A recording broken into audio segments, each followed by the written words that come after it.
All right, let's find our seats, please. We have another very interesting panel discussion coming up. This one's all about the money. And I assume, because I do some energy education in the community, I always ask, why are you here? Why are you attending this class? Why are you interested in saving money and saving energy? And the answer is always because you want to save money on. Remember when it was called the light bill? It's not the light bill anymore, is it? It's the AC bill, pretty much. So we're going to start off with a question for the entire panel. As Dr. Languell mentioned, Pinellas County is built out, and it was built out a couple decades ago when houses were not as efficient. So most of us in the county live in these inefficient homes. And the people that can afford, the really wonderful, big, efficient homes, they can afford it. Where can we turn for money for these retrofits? I mean, Richard, you've mentioned a few for your solar projects, but what about for the other retrofits? Sam, can you address that, or John? Yeah, I'd say in looking for, trying to find financing, always first look for, to your home.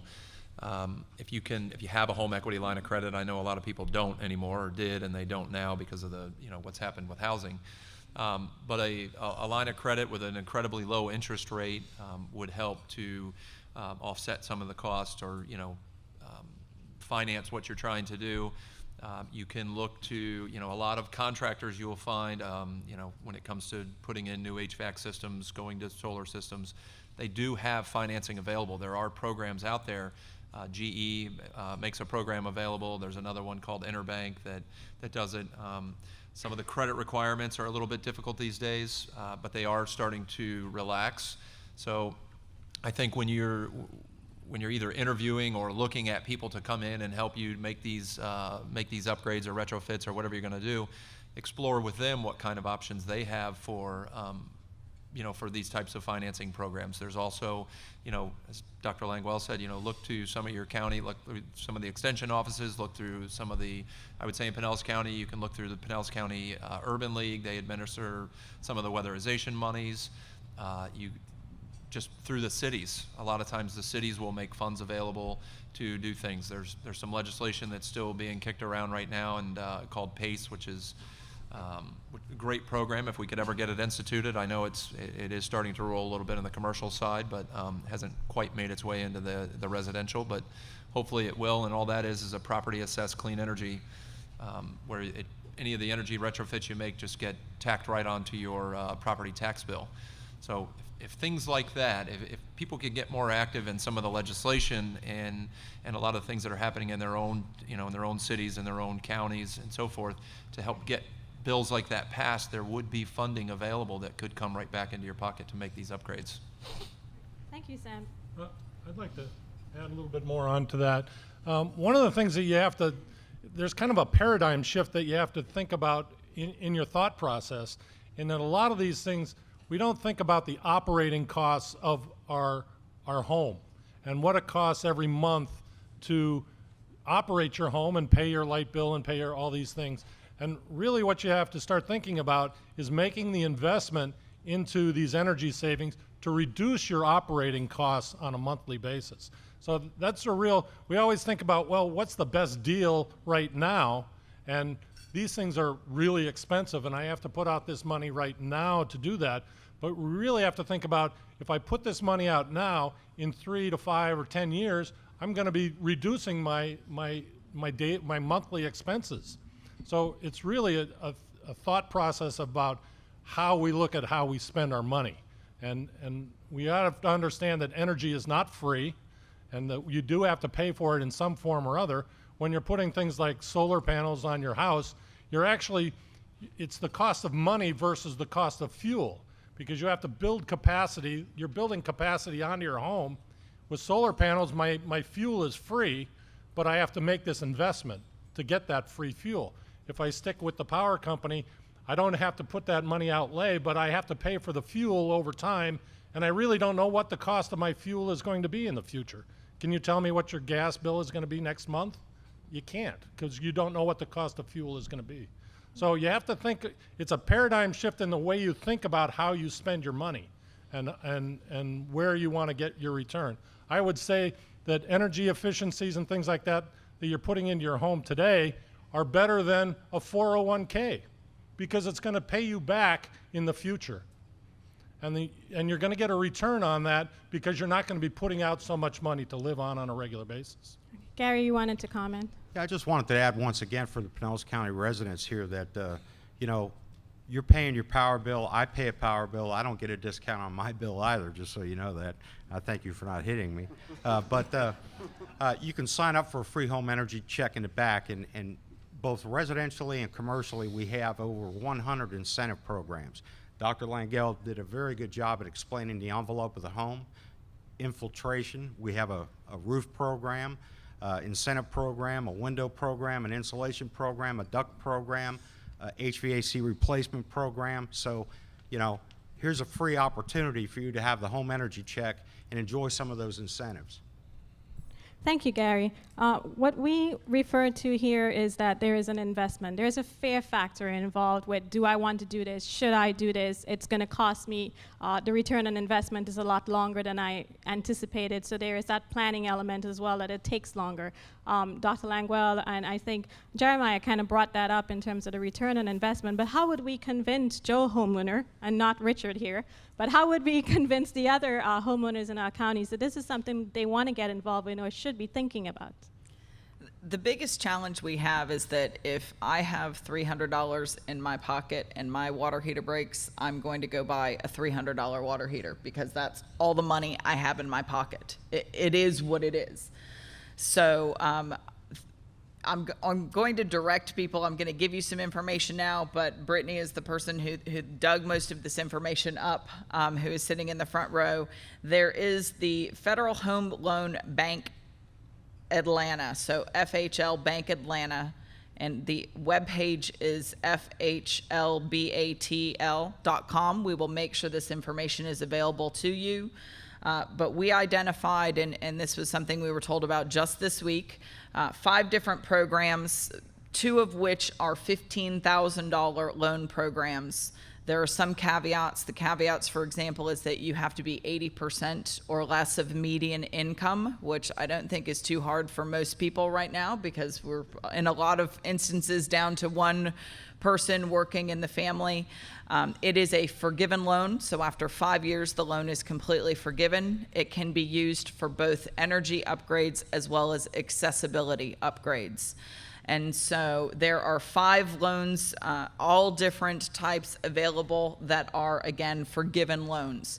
So this is new stuff every day that comes out. So on top of your local utility, which is a great place to start, on top of the county and local government incentives, which is your second place to go, you have federal tax credits. You have these are federal dollars that have been allocated, and many of the banks know about them. Again, some of these are coming through Bank of America. Some of them require income limits. Some of them, again, are forgiven. Some are just very low interest. And I think PACE was one of the topics that we had to discuss further. But all of those things are out there to help you. So it does require some digging. Unfortunately, it is a web that you have to weave your way through.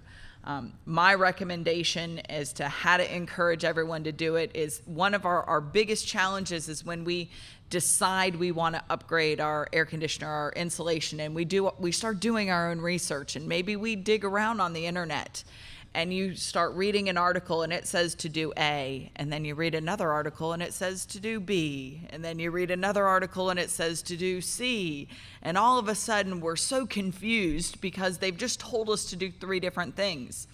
Make sure you pay attention to who wrote the article and where they're from, because a lot of times we're reading those articles and they were written from someone in Portland, Oregon, or Portland, Maine. And they are not in hot, humid climates. And so what they're telling you to do will not work in this climate.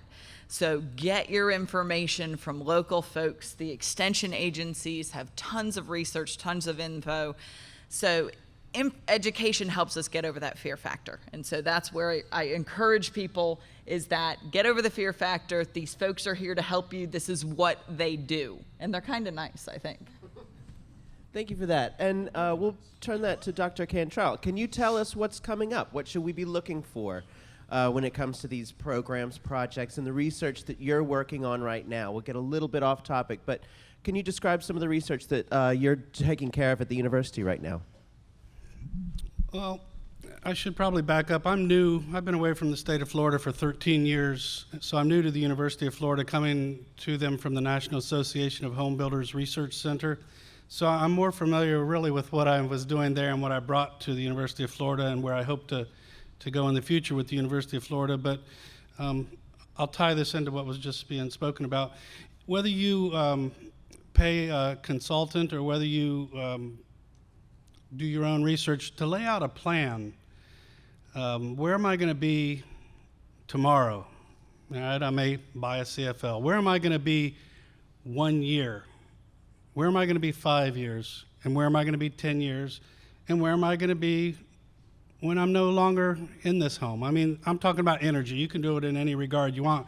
But to lay a plan out and see what some of the trade-offs are, at least you have a step to start shooting for and goals. So that's where that ties into what I was doing when I left the research center and came to the University of Florida. Is we are a Building America partner at the NAHB Research Center, which is a Department of Energy team of energy consultants, if you will. So they were asking us on one facet of the Building America team to look at remodelers and look at the interface between remodelers and U.S. tax-paying citizens. Of course, now they're asking us to do this with your money, but the point is, where is the disconnect between a remodeler, which we all know can be somebody who has a truck and a hammer, or it can be somebody who is a whole house systems trained expert.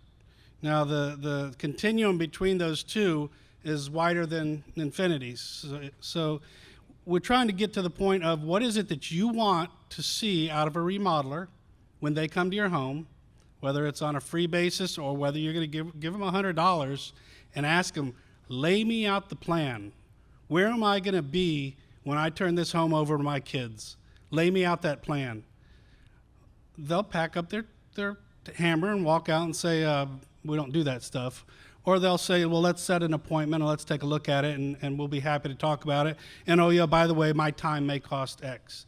So that's what we're after immediately with one of the aspects of the Building America Department of Energy is, what do you want from the remodeler? And the flip side, what does the remodeler expect and hope to see out of the civilian, the citizen? Well, I commend each of you because this is step one. The remodeler does not believe the citizen cares to be informed enough to give them a starting point.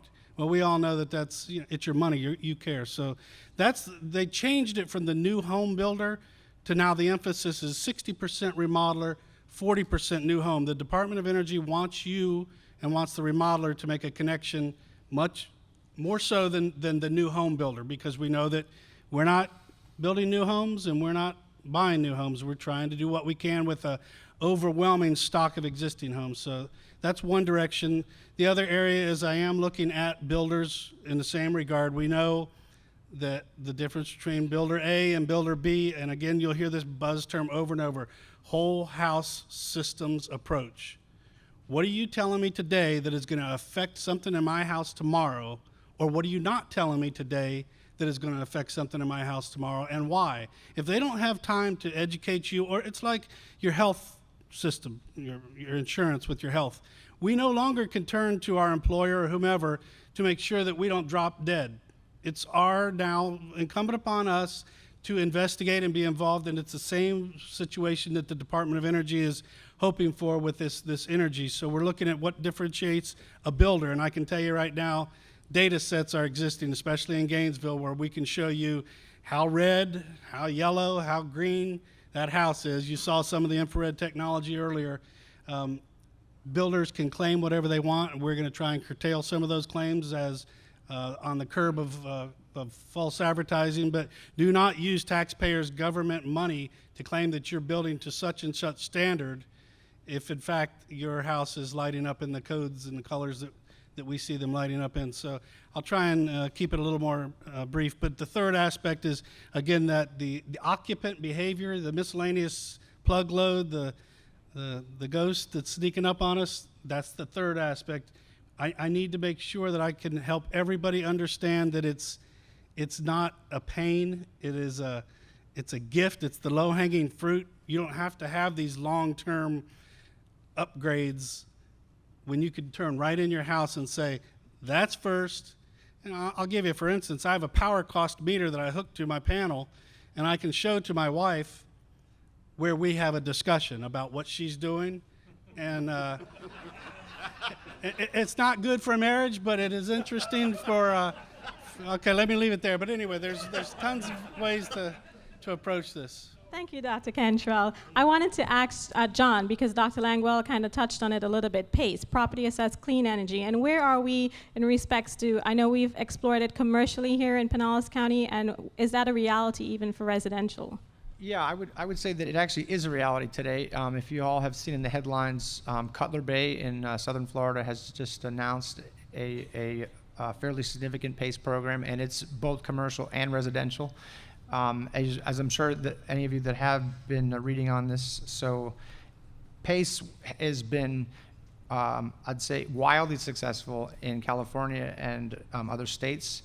Here, it started off with grand ambitions, and then, as you probably all know, through federal actions, through Fannie and Freddie, put up, I guess, what I call a speed bump in the process, and basically told the mortgage holders that, hey, you know, these homeowners are going to be adding debt which is senior to your mortgages, and so, you know, we're not going to back those any longer. But what's happening now at the federal level is that there is a House resolution, I think it's number 2955, which is out right now, which is basically going to pull back the, I guess, you know, so-called powers, if you would. But from what I recall in law school, it's basically, this is a state's right issue, and so I think that it will be solved that way. Fannie and Freddie do not have as much power, I think, as they propose to. And so with PACE, we're very confident that if you look at it legally, all of the legislation has been passed in Florida, and now it's just up to the individual counties and cities to take the step and actually say that we want to do this. There is a lot of private capital sitting on the sidelines. If you all just saw that headline that involved Richard Branson and Y Green, and so right now you just have a lot of capital wanting to fund these types of projects. All of the legal framework is in place, and now it just takes, and I would argue that it actually takes the local citizens and the local tradespeople to just push their elected officials to say, hey, let's get this stimulus out there, because at the end of the day, PACE is jobs, right? I mean, all the projects that we're talking about all create jobs for our local neighbors that actually own all these trades groups in towns, right? And so they want the work, as we've all heard, the work is clearly, it needs to be done, and there's private funding out there to now provide it. And so I think that if there's anything that any of us here are able to do, it's just we have to keep making noise about it, right? Because it'll be that squeaky wheel that I think actually finally gets attention. Jeremiah? I'd also like to say, you know, I got into the energy business because I thought it was a really neat thing, and I love the technology and all that kind of stuff. But it's also turned into a very political thing. And energy, when you start getting into the energy business, you start running into this. The energy business is a very regulated business. Every state has a public service commission. Every state has all kind of regulations. We have identified, you know, monopolistic programs for energy companies that put out a lot of regulations on how we can generate and what we can do with that generation. So when we start getting into small-scale power generation, which is what you end up being if you put some solar panels on your house, you start running into all kind of political issues.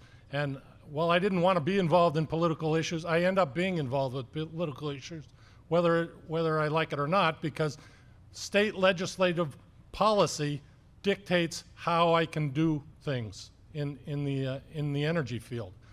I cannot, if I put solar panels on my home, I cannot sell electricity to my neighbor. I can only sell my electricity to the power company.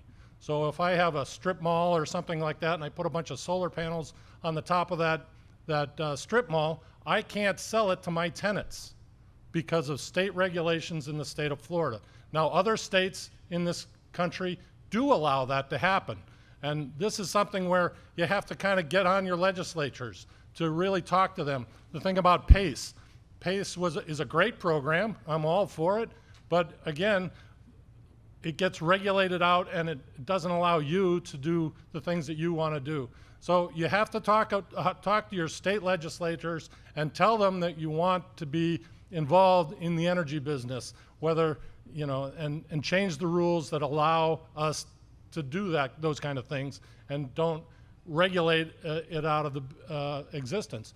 We want to be able to play on a level playing field with the energy companies in the world. So, and that is possible. The technology is coming around. We've had incentive programs for the past 20 or 30 years to bring this technology into the realm of reality. Costs are dropping dramatically in the field, and you know what cost $10 a watt even 2 or 3 years ago is now cost $5 a watt, and we expect those prices to drop again by that much in the next couple of years. So we do end up with this kind of economic political thing that we have to deal with when we're dealing in this realm. Thank you, Jeremiah. And let me just invite, of course, you all again to come to the microphone with any questions that you have for the panel. Oh, we've got one. Thanks. Number one, after I put this $30,000 or $60,000 worth of solar panels on my roof to power my house, is my friendly property appraiser going to come around and raise my taxes, number one? Number two, I'm sure my insurance company is going to raise my rates because of the extra money. Is there a state building code for how these panels are attached to my house or in my backyard so they don't come flying through the window? Thank you. Thank you. And Richard, I think you wanted to make a comment on what Jeremiah had just said, and perhaps you could address this question as well. I have some information on that, yes. I do have some information on that, but addressing the first point, the energy production doesn't necessarily just affect the higher political arenas. It also affects the individual homeowner's generation of over 10K, which I would ask Gary if you might comment briefly on what the penalization, well, I'm not going to say penalization, I'm going to say the extra expense that is associated with making more than 10K. Yes, our tier system for PV application goes as follows. If you put up between 1 kW to 9.9 kW, you have to fill out an application and an interconnect agreement, and this has all been passed through the Public Service Commission, and there are no charges.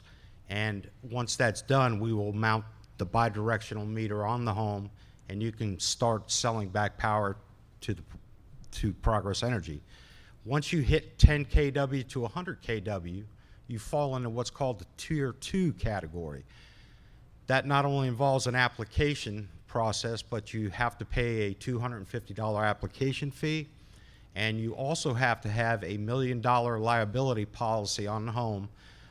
Should there be any backfeed issues that may occur that could injure alignment during an outage from you feeding back into the grid. Thank you, Gary. And that went through the Public Service Commission. That's the laws for all the investor-owned utilities in Florida, not just Progress Energy. Okay, now given that, and we're talking about incentives to do this. You want to arm wrestle? Let's do it. Okay, first, who here even realistically believes that energy costs are going to drop? I mean, fusion. If fusion reaches the break-even point and we're actually producing more electricity or producing more energy than we're consuming from a fusion reaction, every form of energy that we utilize in some form or another consumes material. That's nuclear, petroleum, whatever. Part of my sustainable Floridian training included tracking consumption in the home, tracking electrical consumption, gasoline consumption, things like that. And I found that every month, the variation between my use of electricity was no more than like 200 to 500 watts, not kilowatts, 200 to 500 watts, right in a 10,000 kilowatt range. This is my consumption. This is production of that electricity forever. When you hook up your own energy production system at your average consumption per month, this is your bill for a minimum of 25 years that these solar cells are guaranteed to function. So you're going to have 25 years of uninterrupted electrical activity, and it's going to be at this rate of production where 25 years from now your electrical costs will have tripled. Is that incentive enough, folks? Dr. Cantrell. Just to add to the reinforcing the comment here, China has gone from a net producer to a net consumer of electricity, almost approaching 10%. Let's address, though, the concern about the rate of insurance and the tax rate as we make these improvements. I'd like to address that. We have found that well, actually, there are regulations that do not allow them to, for property tax purposes, increase the value of your house because you put solar panels on your home. So you're not going to be assessed up from a property tax basis that you have put these things on your home. We've found very little increase in also in the rate of insurance that your insurance companies charge. And most systems that you're going to put on a domestic system are really around or just below the 10K systems. Very, very few homes have enough roof space to put a 10K system on them. So we're really at a residential level, we're talking about 5 to 10K systems on a home. So there really are no extra costs that we see associated with that. Thank you, Jeremiah. And we have one last question from the audience. Thank you. I'd like to ask the panel to explain the concept of grid parity and how that may affect the payback for return on investment, kind of in line with what Richard was talking about. So. Grid parity is the concept of what it costs to generate electricity from different forms of generation. Right now, we are reaching a point in the PV industry of reaching the point of the cost it costs to buy and install a system is less than what the power company charges for or would use to generate that same electricity. So we can install a system on a home for approximately $5 a watt to install. That's a completely installed system. Now that was about $10 a watt 3 or 4 years ago, and like I said, our costs are dropping. You cannot build a nuclear power plant today for $5 a watt. I mean, that's an impossible thing to do anymore. So we are quickly approaching the point where it is going to be cheaper to generate electricity through alternate energies forms than it is to produce it on the grid.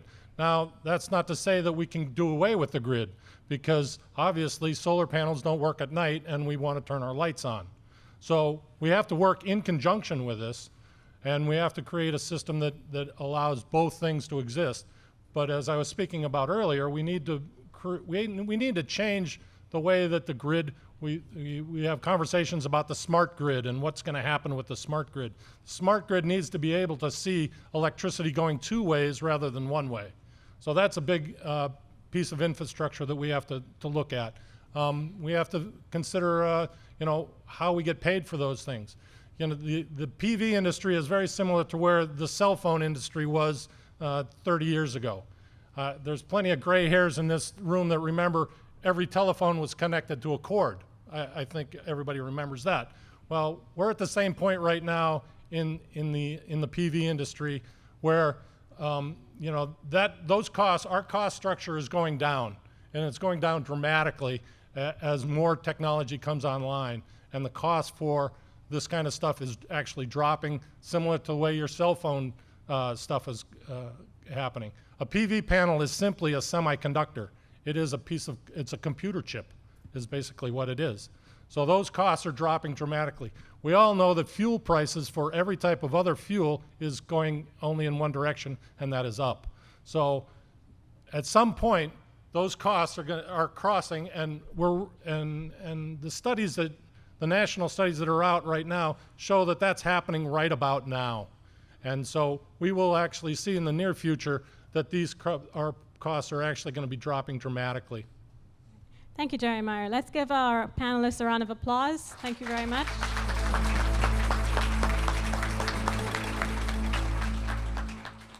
We're just excited about the symposium today, and we hope to continue to bring these kinds of solutions to Pinellas County. It was very interesting, and I'd come again for a different program or something on the same subject, but it was very good. This is the third one I've been to, and I have found each and every one of them very informative. I would come. I'm on their mailing list now, and I will be coming to more and more. I'm so sorry. I've lived here since '79, and I never realized this treasure trove was here, Figure out where to put these LED lights to save us some money, right? That's the idea. I think they did a really good job.